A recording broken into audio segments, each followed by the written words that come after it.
has there been some explicit conversations here about expectations, or are these implicit? Or are you assuming what their expectations are of you without actually knowing? You know that. I think there is that though.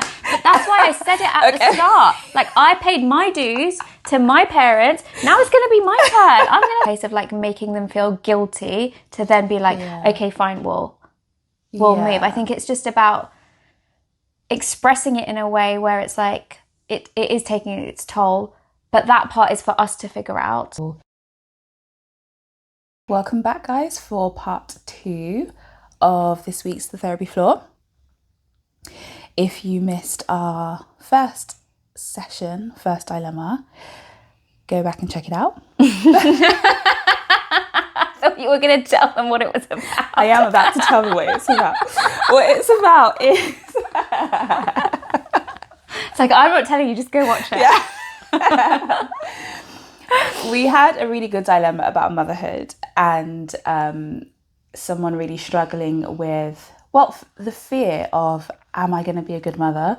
Because at times I feel selfish and I worry that that will not make me a good mum, essentially. So yeah, check that out if you're interested in that. I think a lot of people can resonate with that. For sure. So let's move on to our next dilemma.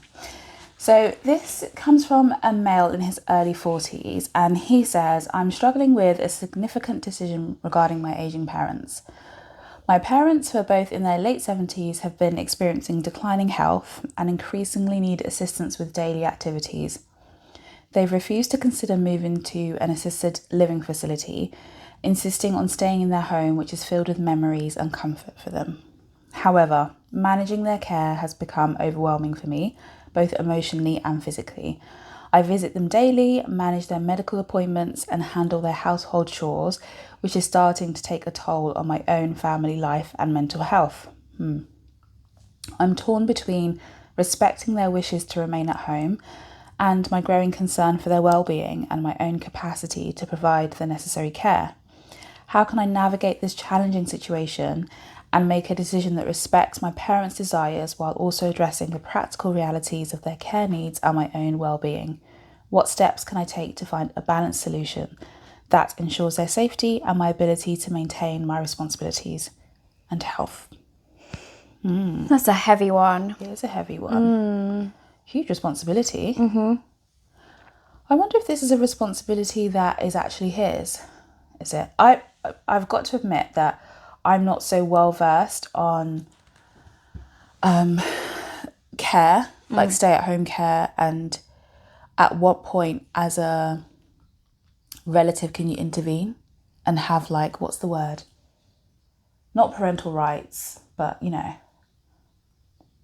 Yeah, I know what you're saying. Right? I don't know what the... Do you know what I mean? Yeah. Like, at what point, I don't know at what point you can step in to actually make a decision on their behalf. Yeah. Or whether this is just more about it's like capacity, isn't it? Capacity. Yeah. Or whether this is more about your decision about what you do, like how much you continue to help, maybe. It sounds like that. Yeah. Okay. As you were reading all that, this man has obviously told us like that he's male and in his 40s, but actually we don't really get much context else outside of that. And also, even if he was in my therapy room, I wouldn't assume either. I would be thinking, like, if he was bringing this to me about culture, about generations, around his grandparents and his parents' relationship that he can remember, if this, I don't know, I'm assuming with their parents, and what the expectations were for them. And I just wonder if there's something happening here where expectation is almost like being passed down through the generations, with culture possibly involved, of I had to do this for my parents, so I would expect you to do the same for me. And there could be multiple scenarios around that. One of the things I'd also be wondering is if culture was also playing a part in this. do his parents already feel like they've made a sacrifice? In the sense where, was there an expectation that they would move in with him or they would live together and they would take care of him? So is there this like, well, actually we're living in 2 separate homes, and so, you know, we're letting you have your space, but you still need to come and help us. So I'd be having a lot of these, I'd be wanting to know a lot here. I'd be kind of wanting to go for the details of what is actually being set up in your family. What are these expectations and responsibilities being put on you? Where have they come from? When did you start to push them back? How was that received when you started to put boundaries down? Or the expectations, I think even before that, I'd be thinking, has there been some explicit conversations here about expectations, or are these implicit? Or are you assuming what their expectations are of you without actually knowing that that's the expectation they have of you? Because part of me was thinking about whether his parents are actually expecting him to do anything. I was going to ask what would happen if you didn't show up one day. Yeah. I mean, I'm sure they'd... well, no, I'm not sure. I can imagine that they would be perplexed, maybe even a bit annoyed, like, oh, it's a change in the routine. But I wonder also if they're aware of how this is impacting you. And if they were aware of it, whether they would just think, well, it's a given, it's what you do, it's what we do for family. That's what I was getting about the generational piece. Yeah. Or whether they're also thinking, gosh, we didn't know that we were having this impact on you. But it comes back to, for me, you have to communicate. We find it so hard, don't we? And I understand why. Honest communication is really hard, but some communication, some honest conversations have to be going on here, right? About what this means for them staying in their house, what it means for them not to have people come in and help and only accepting his help. What are their thoughts about aging and moving into this, being in this new stage in their life? Like, how do they feel about it? Do they have any fears? I was going to say, I wonder if a huge part of loss is coming up, because he's written they've refused to consider moving to an assisted living facility, insisting on staying in their home, which is filled with memories and comfort. Yeah. So to give up safety, memories, comfort, a life that you've built, which it sounds like loss is going on. Which is totally understandable. I can get it. And I wonder if part of you feeding into this is trying to protect them as well from, you know, not having too much pain and loss, and trying to make it as tolerable and as easy as it can be for them as possible without them moving into a home. But the flip side of that is there is a cost.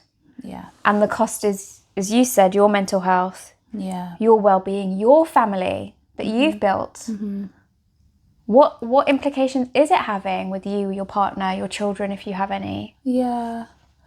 So you're thinking about loss, and on the flip side of that, or following on from that, I'm also thinking about acceptance. And acceptance that actually things are changing and things will continue to change for everyone, and how hard that can be to accept change.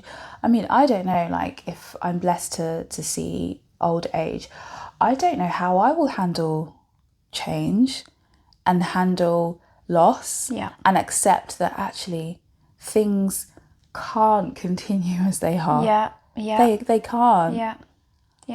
And having to give up some kind of pseudo control over what life could look like, there will have to be some surrendering here and some giving up of some things, even if it is just what you feel, even if it's just your hopes. But who's doing the giving up here? The parents or him? I think everyone. Yeah. Everyone. This isn't like an isolated thing that's going on for his parents. Like, everyone is having to accept the loss. He'll also lose his childhood home if they do move. Or, you know, his parents will have to lose maybe their sense of pride and independence if they have someone come and help them, even if they stay in the house, but they just accept some help.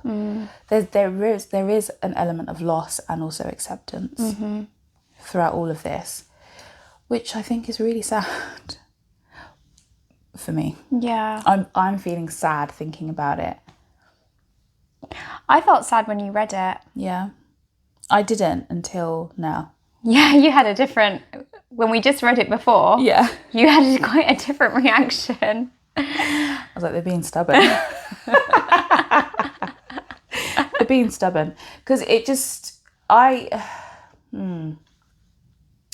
is where we have to get careful about our own experiences. Our own stuff. But not just even that, but even our own experiences that we've had in just... I don't know, even a professional setting. I was just thinking about my own experience working in an older adults ward before I was a psychologist, before training, when I was doing healthcare assistant work, and my experience of working not with everyone on that ward, but with a majority of them, struggling with the tussle of control and being particular about things being a certain way, and maybe even stubborn if I want to be a bit judgmental here. I think a if lot I want to name it. I feel like people would often maybe use that word to describe the quality of trying to be in control. Yes. Yeah, with that with the older adult population. Yeah. But now thinking about it and thinking about, okay, putting myself in those shoes as well, and thinking, gosh, if I've lived a life, however great, not great, whatever it was, and I'd built so much for myself, and then I thought about, actually, I'm giving this up and I'm going to move somewhere that's unfamiliar. I'm going to have people looking after me when I've been independent my whole life, for the majority of my life. And I think about the memories, when I think about how is this going to impact even the relationship that I may have with my partner. There's so much loss and so much anticipatory grief about everything. Why wouldn't you want to hold on? Why wouldn't you want to be so steadfast about, I want to have some control? I can't control that I'm aging. I can't control that things are more difficult for me now and I'm not as able as I have been previously, but I want to be able to control something. I think I get it. I get it. Yeah, so for me, like, building on that, and I also have professionally not worked in an older adult setting, so I'm not coming from this necessarily with having like clinical experience with that. But when I'm thinking of it from a perspective of lifespan development, which I do have experience in, I'm thinking about autonomy, and I'm thinking about the development of a baby all the way through till older adult and death, and the changes in autonomy. So going from being a heavily dependent being to early adulthood, being very autonomous, very much in control of your life and in control of decisions, hopefully, to then have that slowly slipping away from you. It's quite regressive. Yeah. Is that a word? Regressive. Yeah, it's quite regressive. It's like Benjamin Button's almost coming to mind to me a little bit. But you do lose control, don't you? You very much do regress back to a younger form where you aren't able to do the things for yourself and maybe make decisions and choices for yourself that when you get to that part in adulthood, when you really become an adult and you can really say that, like, I'm making these choices for me, that is very empowering, that place, when you can get to that. Yeah. And I think when that can slowly start to disintegrate, which I imagine it does as you age, that's a huge loss. And so that desire to cling, because it's quite confusing, isn't it? I'm getting older and therefore wiser, more experienced, Yeah. but somehow I'm not able to do as much. Yeah. Like, it's a huge contradiction. It is, isn't it? It is.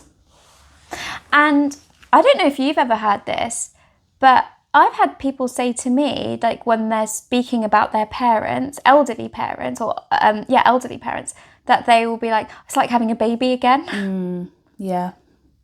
Like, it can be a lot of hard work. As much as I love it, it's a lot of hard work. And and so I do think that's a huge part of this for them, and also for you. Maybe like you've gradually stepped into this role without even realizing. Yeah. So again, I think it's coming, for me, I'd really encourage you to think about having some really open conversations here, and not just closed conversations, but open, like just asking them, what does this mean for you? How do you feel about this? Because I am thinking also about the cultural element here and how different cultures experience this. I mean, some cultures, in my culture, which is a West African culture, it's kind of like what you do. Like you look after your parents, but also your parents think, yeah, my child will look after me. Like, I'm going to be okay. Almost not something that you necessarily look forward to, but you know that. I think there is that though. But that's why I said it at the start. Like, I paid my dues to my parents. Now it's going to be my turn. I'm going to sit back. But, you know, it happens in my culture. Yeah. So some people actually look forward to this. Whereas for some people, maybe like a more Western culture, it may feel like more of a loss. Yeah. And may feel more of like, oh gosh, yeah, like I am having to let go of that independence. Whereas in collectivist cultures, independence what? Yeah. And don't get me wrong, I think there's still a tussle and a struggle. Oh, of course there is. Of course. Yeah. Because it's more, I'm just laughing because I'm just thinking about, like, it becomes like almost like a dictatorship in a way, doesn't it? Like, I will do less, but I will order more from you. And I've earned my right to sit on this throne. Yeah. But yeah, gaining some clarity on what this means for them, and do they have any ideas on how there could be some compromise, or how there could be some a way forward. And how can you all help each other in this process? Yeah. And in terms of it taking a toll on your family, what I want to kind of add in here is that's not your parents' responsibility then, okay? So the toll it's taking on you and your family, that's a conversation between you and your family. Yes, you can maybe express to your parents, like, it is hard, and I don't get to see my kids or my partner as much. But I wouldn't come from that of a place of like making them feel guilty to then be like, okay, fine, we'll move. I think it's just about expressing it in a way where it's like it is taking its toll, but that part is for us to figure out. But I just want you to know. Does that make sense what I'm saying? Yeah. You don't want to put it on them. You don't want to blame them. Yeah, the blame part. But maybe it's a bit of a difficult balance. But how can you have a frank conversation about the costs? Yeah. The cost of them losing their independence, the cost of them inviting strangers into their home, the cost of possibly losing their home or moving elsewhere, the cost on like your timetable, your ability to kind of like run between the two every day. Like, there are costs here. I think it's okay to be open about that, but not in a blaming way. Yeah.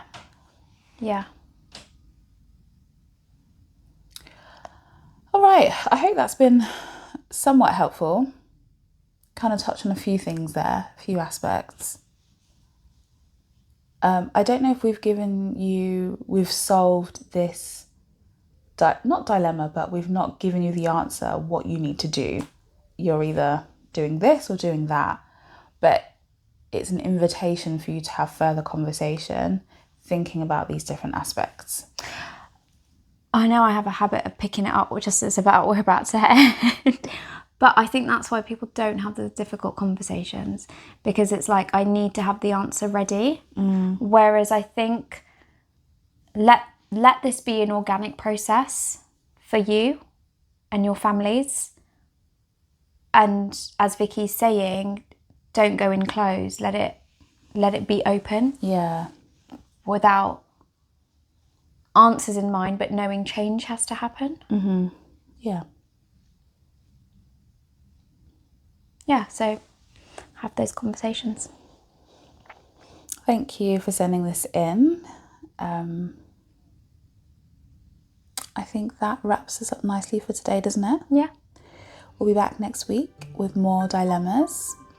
Remember to like and follow us on our socials. Yep, and you can also send us your dilemmas at hello@thetherapyfloor.com. This is Dr. Ritz. And Dr. Vicky. And we'll see you on the floor soon. Bye. Bye.